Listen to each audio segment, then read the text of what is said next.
It's week one in the CFL. The odds powered by FanDuel. We kick off with the Owls visiting the Bombers on Thursday Night Football. On Friday Night Football, Bo Levi and the Tabbies slight favorites in Calgary. The Elks favorites at home against the Riders on Saturday afternoon. And the week wraps up with the Lions and Argos. BC favored by 5.5 on the road. Look who we have here, ladies and gentlemen. The one and only Milt Stegall to set up another exciting CFL season. First of all, you've been doing interviews all day long. Yes.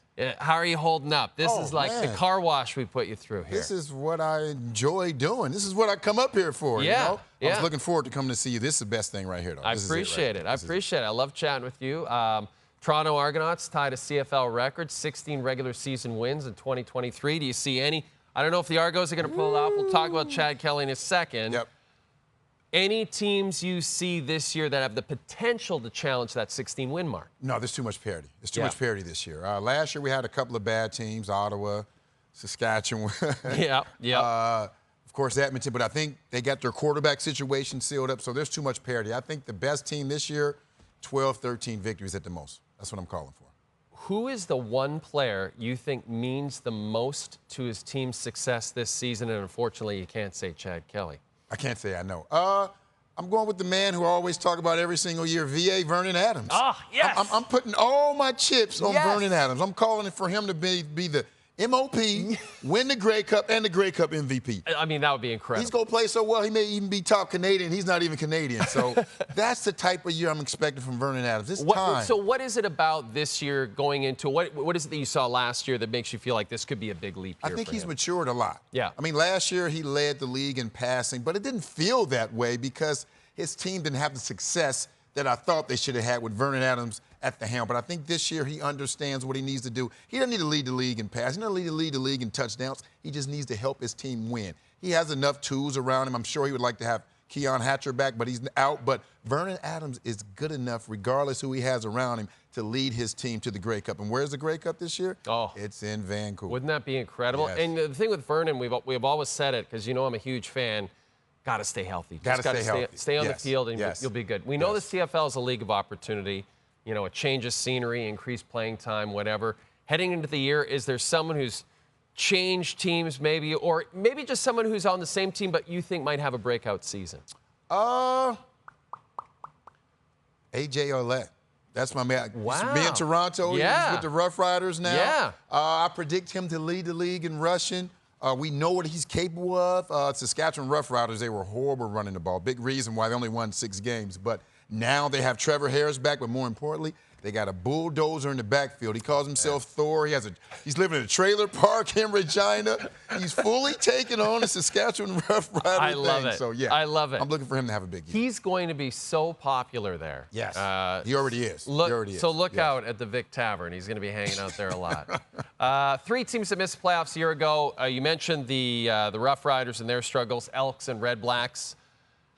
Which of those 3 teams, Ottawa, Saskatchewan, Edmonton, do you feel has the potential of actually making the postseason in 2020? I think all of them do, but I think the Elks have the best chance. Right.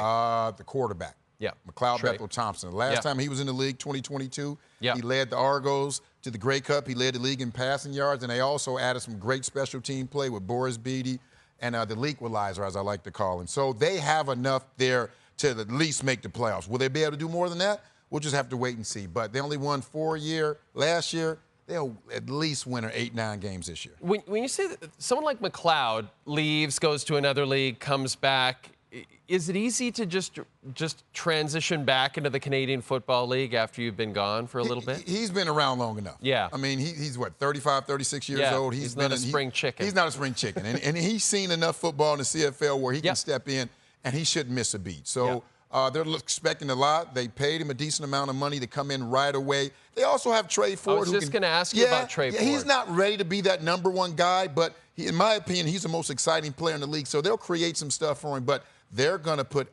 everything on McLeod Bethel Thompson to lead them into the playoffs. Do you like this for Trey Ford, almost like a Brett Favre, Aaron Rodgers thing, where maybe you take a little bit more time to season yourself on the sideline, learn from a veteran like Bethel Thompson? Without a doubt. I'm sure he's not happy about it. Publicly, he said, I understand it, but deep down, he's like, hold on, did you see what I did for this organization? Wants to play, right? Yeah, he wants to be the guy, but this is the best thing for him. He gets a little more time to learn the game, to learn from a guy who's had some success in this league. And once he finally gets his shot, when he's the #1 guy, I think he's going to be a lot better because of this.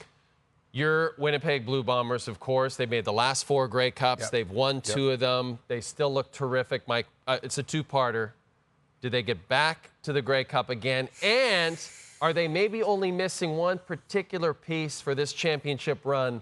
Milt Stegall. You went to a day of training camp with the Blue Bombers this year. First of all, tell me how that experience was, because everyone's talking about it.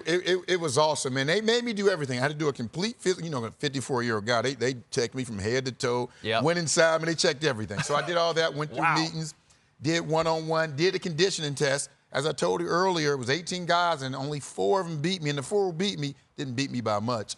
Got to do a little team, got to do a little 7-on-7, so it was a great experience, and I did everything, and they were a little surprised. They didn't realize I was still in good enough shape to do that. So you're in the best shape of any human I've ever met. I agree. The last time I was out of shape was when my mother had me, and that was her fault because she wasn't working out. But it was a great experience. I just want to go back to this.